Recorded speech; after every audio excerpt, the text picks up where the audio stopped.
que je suis en train de dire, c'est, premièrement, Mandela, il a passé plusieurs années en prison. Je crois qu'il s'est battu pour un idéal. Les Sud-Africains ne l'ont pas compris, parce que les actes qu'ils ont posés me prouvent à suffisance qu'ils n'ont pas compris Mandela. Disons la majorité des Zoulous, ceux qui ont commis de tels actes n'ont pas compris Mandela. Maintenant, ça c'est leur manière d'agir, je ne vais pas les juger. Mais qu'est-ce que nous avons fait? Vous savez, il y a la commune de Kasavubu où on a refoulé les gens de Brazza, ça fait près d'une année maintenant. Il y a des gens qui ont érigé des tentes, il y a la prostitution, c'est en face d'un symbole de l'État, mais notre gouvernement provincial est incapable de gérer cette situation. Est-ce que nous avons envoyé un avion pour sécuriser et rapatrier nos frères et sœurs qui sont massacrés ou qui ont été tués là-bas? Est-ce que nous l'avions fait pour Brazzaville? Est-ce que nous encadrons? Donc j'ai parlé d'un État en faillite, parce que finalement, qu'est-ce qui se passe? C'est que lorsqu'un gouvernement se met à faire la publicité des indigents qui l'enterrent, alors qu'il me semble bien que depuis 10 ans, je n'ai jamais vu une cantine pour les indigents, un endroit où ceux qui n'ont pas des moyens peuvent aller acheter des choses ou aller obtenir des choses gratuitement. Il n'y a aucun service social. S'il y a des ministères dont on n'entend pas parler dans ce pays, d'ailleurs il a été omis lors du gouvernement Matata II, c'est le ministère des Affaires sociales. C'est ce ministère-là qui règle toutes ces questions. Parce que un gouvernement devrait se gêner et être démissionnaire que de faire une publicité à la télévision selon laquelle nous avons enterré aujourd'hui 380 indigents. L'indigent, c'est celui qui a été abandonné par son État. L'indigent, c'est celui qui n'a pas de revenus. Donc c'est celui qui, en dehors du revenu, n'a même pas une protection sociale offerte par l'État. Donc quand nous sommes incapables de nous organiser socialement ici, que nos frères soient brûlés vifs ailleurs, nous passions par faire des conférences. Non, ce qu'il fallait faire, c'est peut-être affréter des avions à ce moment-là, c'est peut-être s'organiser pour les sécuriser, pas amener des gens en cravate dans un hôtel pour expliquer comment les choses devraient se passer, parce qu'il y avait des actions à faire et ces actions-là n'ont pas été faites. Quelles sont les actions aujourd'hui que vous auriez entreprises si vous Écoutez, étiez... dès l'instant que... Parce que l'État sud-africain a apporté des garanties. Dès l'instant que ces manifestations xénophobes ont commencé, on devait d'abord vérifier si nous avions une capacité d'accueil au niveau de nos ambassades, écrire à ces personnes-là pour que les personnes puissent se réfugier à l'ambassade et soient protégées et prises en charge. Et si cela ne suffisait pas, affréter un avion et les rapatrier. Dans tous les pays du monde, lorsqu'il y a des troubles et qu'un seul Belge meurt ici, écoutez, faites l'expérience, tuez 2 Belges ici, vous verrez un avion qui va arriver. C'est ça un État. C'est-à-dire un État ne va pas parler de 420 personnes comme s'il parlait du fait qu'il enterrait des chiens ou qu'il enterrait je ne sais quel type de bêtes. Donc ici, on vous parle d'indigents comme si ce n'était pas des Congolais, des personnes qui n'ont pas droit à la dignité, des personnes qui, bon, voilà, il est indigent, nous l'avons enterré dans une fosse commune. Donc ici, la dimension sociale de ce gouvernement, d'ailleurs, monsieur Mouzit nous avait parlé de l'année du social, elle n'a jamais existé. Et d'ailleurs, le ministère lui-même, je ne sais pas si on l'a ouvert après, il n'était pas là parce que dans la dimension, dans la gestion, dans la politique gouvernementale de monsieur Matata 1 comme 2, les aspects sociaux ne sont pas pris en compte. Voilà ce que je peux vous dire sur cette question. Et aujourd'hui, on parle de ces Congolais de l'étranger, hein, surtout en République sud-africaine, qui sont dans une situation précaire, qui doivent retourner dans notre pays, dans leur pays, parce que les Zoulous leur reprochent justement de leur voler leur emploi. Est-ce que sur le plan africain, on peut aujourd'hui parler de démocratie et de développement dès lors qu'on assiste à de tels phénomènes? Oui, mais vous savez, ce qui se passe, c'est quoi? Lorsque vous avez un taux d'émigration, lorsque les gens quittent le pays volontairement, vous savez, aujourd'hui ici, vous prenez Kinshasa, vous dites que c'est sans visa et que tout le monde peut voyager sans visa, sans billet, vous allez vous réveiller le matin, il n'y aura plus de ville, tout le monde sera parti. Ce n'est pas... Vous êtes sûr? Ce n'est pas normal, ce n'est pas normal dans un pays aussi riche que le nôtre que les jeunes et que tout le monde soit candidat à l'exil. Et la question devait être posée crucialement pour savoir, mais pourquoi cela se passe? Mais il n'y a pas que des Congolais qui ont été victimes de Non, mais non, pardon, écoutez, je ne vais pas être porte-parole des autres nationalités. Moi, je parle de mes frères congolais et sœurs, qui pour la première occasion, même lorsqu'ils font aller en Tchécoslovaquie, même lorsqu'ils font aller dans n'importe quel pays, ils sont partants, parce qu'il y a du mal vivre dans ce pays. Vous savez, lorsque vous êtes travailleur et qu'on prend sur votre fiche de paie les cotisations INSS et IPPR, lorsque vous perdez cet emploi, donnez-moi un seul organisme qui vous soutient parce que vous n'avez plus d'emploi. Aucun. Pourquoi l'État prend votre argent? Parce qu'au fait, dans les pays développés, lorsqu'on prend, vous payez vos taxes sur votre fiche de paye, lorsque vous perdez votre emploi, vous allez à l'ONEM, ce qu'on appelle ici ONEM, et vous recevez plus ou moins 50, 60, jusqu'à 80% de votre dernier salaire. Cette caisse-là est financée par les cotisations que vous faites pendant que vous travaillez. Ici, vous payez pour aucun service. Nous payons à l'aéroport 50 $, monsieur. Quel est le service que nous avons? Maya Maya est fini bien après. A commencé bien après. Maya Maya est fini, c'est un aéroport aux normes internationales. Nous n'en avons même pas. Je peux vous citer le nombre de taxes, je vais dire comme ça, inutiles, que nous payons sans service, parce qu'une taxe, au fait, le contribuable est en droit d'exiger un service qui est lié à toute taxe. Les gens payent les taxes dans les marchés. Dites-moi quel est l'état des marchés ici? Regardez le marché de Delvaux, les gens payent la patente, il suffit qu'il pleuve, il est impraticable. Qu'est-ce que les gens font? Donc nous sommes dans un pays où un État vous pille, vous demande mais ne vous donne rien. Et quand je dis ne vous donne rien, c'est parce que, prenez juste le bête exemple des personnes qui sont en face de la commune de Dokalam ou de Kasavubu, ils sont là depuis une année, l'État n'a même pas de logement. Et pour finir, vous savez qu'en Angola, pour ne parler que des pays d'Afrique, le gouvernement angolais a construit 400 000 logements sociaux. Dites-moi en 10 ans, nous en avons eu combien? Même pas un seul.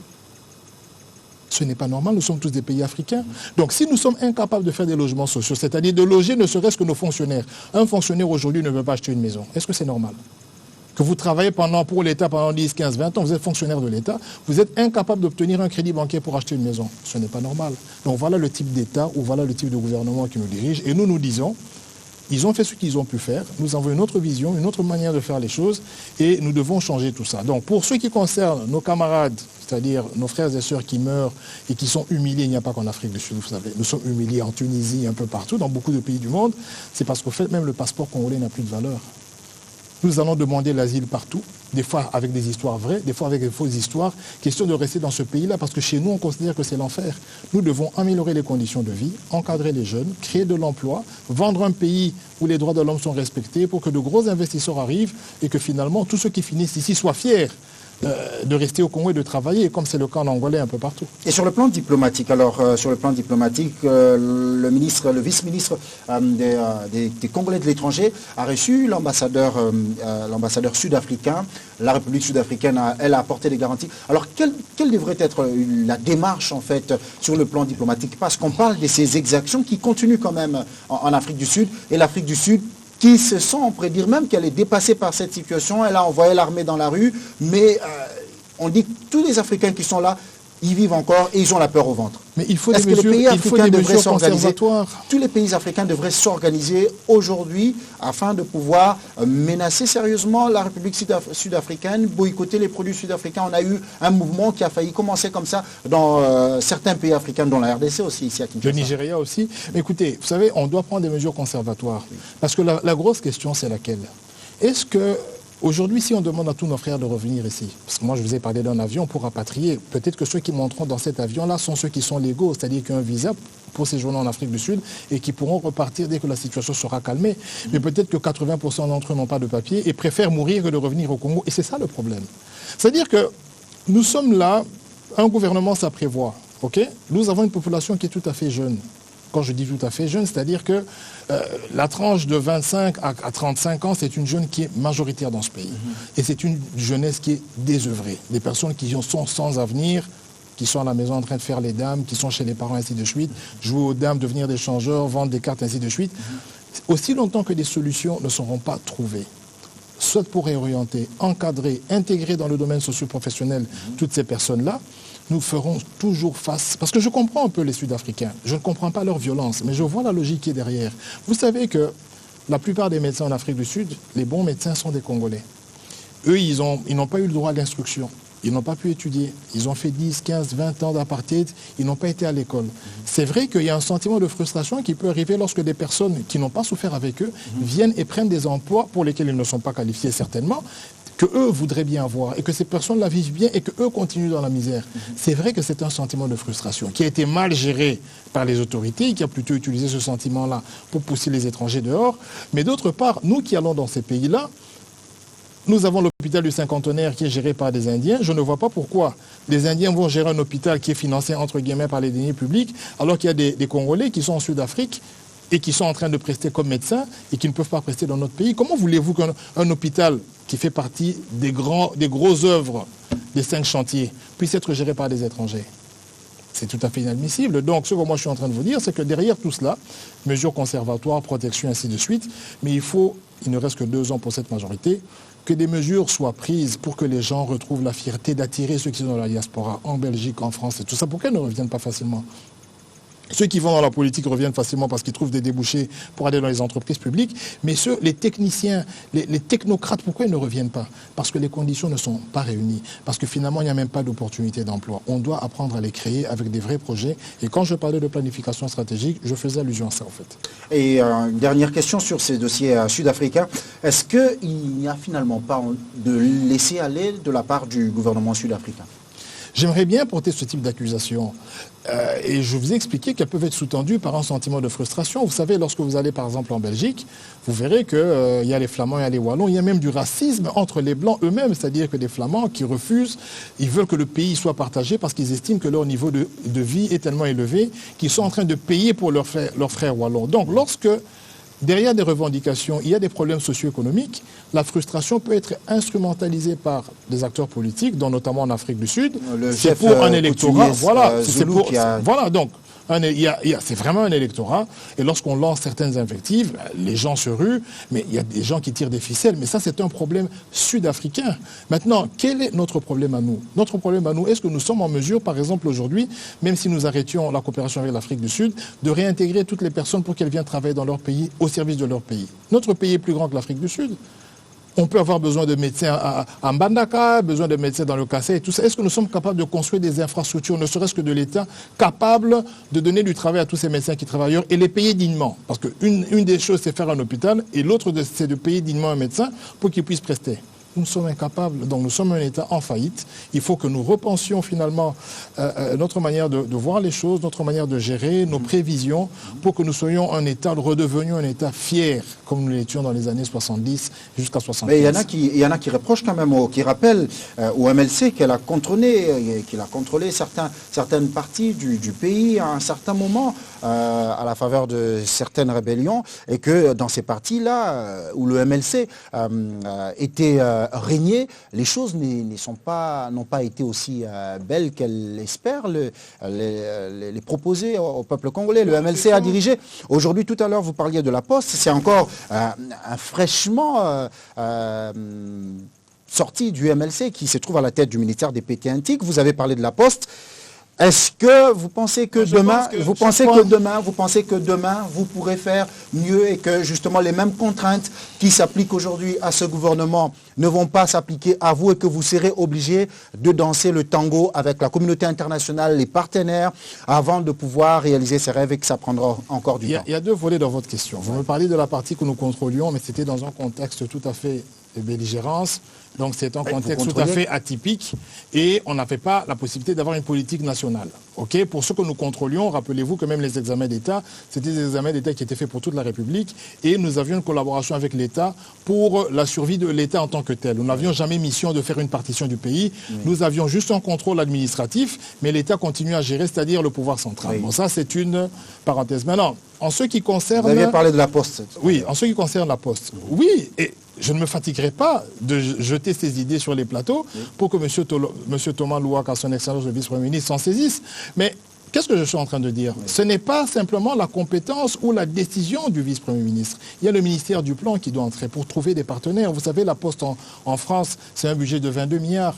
Ça veut dire que la Poste elle-même en France, c'est 3 fois notre budget. Donc, il faut trouver des investisseurs privés, c'est-à-dire partenariat privé-public, pour rétablir, par exemple, toutes les lignes fixes dans ce pays. C'est une source de revenus. Ce n'est pas simplement un investissement ou une dépense, mais c'est un investissement dans le sens qu'il y aura des retombées. Parce que finalement, si vous avez toutes les lignes fixes qui sont rétablies, vous avez chacun qui a sa boîte postale, même pour l'administration fiscale, pour envoyer des courriers aux contribuables. Il faut qu'il y ait des adresses physiques, on envoie des courriers. Donc vous aurez des facteurs qui seront engagés, c'est-à-dire les gens qui traînent au jeu dans la fonction publique, qui n'ont pas de travail, pourront aller travailler dans les différents postes. C'est une décision gouvernementale. Ce n'est pas la décision du ministre des PTT. Je ne cherche pas à le défendre, mais je suis en train de vous expliquer que nous disons ces idées parce qu'il devra en tenir compte, mais c'est une décision qui doit se prendre dans le plan stratégique global du gouvernement. Il n'y a pas que la Poste, il y a la SNEL. Donc aujourd'hui, vous comprenez quand même que ça prenne du temps. Mais c'est pour ça que nous disons que le gouvernement a failli. Nous disons que M. Matata, ça fait 10 ans que la majorité est au pouvoir. Nous avons eu des photos de TGV. Elles étaient belles, ces photos-là, pendant la campagne. On a eu des photos de la nouvelle gare. Après la campagne, on a enlevé les photos, les TGV ne sont jamais arrivés. Ça, c'est de la démagogie. Donc, sachez que, par exemple, vous avez la SNEL aussi. Un Congolais sur 100 a du courant. Ou si vous voulez, 99 Congolais sur 100 n'a pas de courant. Quand vous prenez l'ensemble du territoire national, en 10 ans, ça ne s'est pas amélioré. Vous trouvez ça normal? Nous n'avons pas des comptes à demander. Je fête la PAC sans courant. Est-ce que c'est normal? Donc, 6 mois dans la capitale, je fête sans courant. Il y a des gens, Bongandanga, qui n'ont jamais vu le courant, ou qui le voient une fois l'année, ou qui ne le voient carrément pas. Donc, soyons quand même sérieux. C'est une faille une faillite de l'État. L'État a failli dans sa vision des 5 chantiers, il a failli dans sa vision de la révolution de la modernité. Maintenant, M. Thomas Louaka, le vice-premier ministre, n'est qu'un élément qui est parti accompagner M. Kabila. Souhaitons pour lui qu'il fasse des choses qui soient plutôt notoires. C'est ce que je souhaite. Non, on a suivi votre discours. Bon, on va passer au dernier reportage avant de conclure cette rétrospective. Et c'est un sujet aussi social que le premier. Célis Abordé, lui, trouve qu'on peut dépénaliser l'avortement en RDC, mais au cas par cas. Léonard Chiokitundu, pour ne pas le citer. On peut dépénaliser l'avortement pour quelle raison? Moi-même, qui vous parle, je suis contre la peine capitale. Donc je prends en considération la sacralité de la vie. Et quand vous regardez la Constitution, la peine capitale est abolie selon l'article 63 de la Constitution. Parce que le droit à la vie fait partie du noyau intangible des droits de l'homme.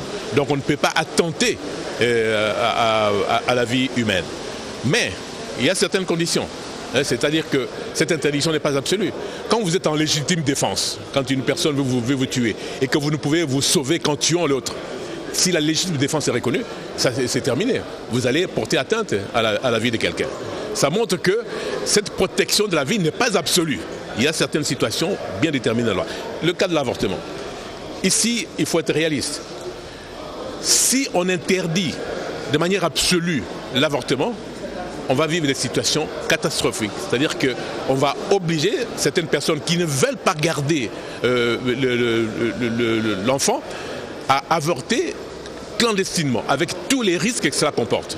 Et on a vu, dernièrement, il y a eu un débat dans notre pays, et on a remarqué qu'il y a beaucoup de gens qui avortent de manière clandestine, et ça crée une situation extrêmement difficile. Nous devons prendre en considération cette réalité incontournable